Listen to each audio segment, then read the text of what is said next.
বেটা আমি যাচ্ছি এগুলো বিক্রি করতে, তুই কিন্তু ঘরে থাকবি। বাবা আসার সময় কিন্তু আমার জন্য জুতা নিয়ে আসবে। আচ্ছা বেটা ঠিক আছে, আমি যাই এখন। ভাইয়া আমার কাছে কিছু লোহা আছে, লোহা কত টাকা করে কিনতেছেন? ম্যাডাম লোহা হচ্ছে 50 টাকা কেজি আর প্লাস্টিক হচ্ছে 20 টাকা কেজি। ঠিক আছে দাঁড়ান আমি নিয়ে আসতেছি। নেন ম্যাডাম আপনার টাকা।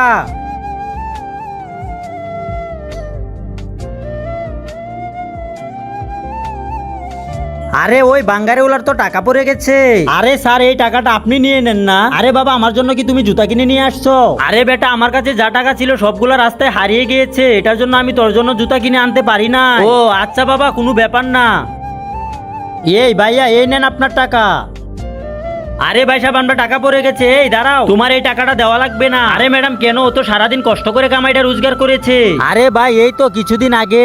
তুমি ওর হারানো টাকাগুলো তোমার কাছে রেখে দাও, ও আসলে কিন্তু তুমি দিয়ে দিবে। আচ্ছা স্যার ঠিক আছে, আমি তো এই টাকা কখনোই দিব না। আর তখন ও আপনার টাকাগুলো মেরে দেয়, এজন্যই ওপরওয়ালা আপনাকে এই টাকাগুলো দিয়েছে। ও আচ্ছা ভালোই হয়েছে, এখন তো আমি আমার বেটার জন্য জুতা কিনতে পারবো।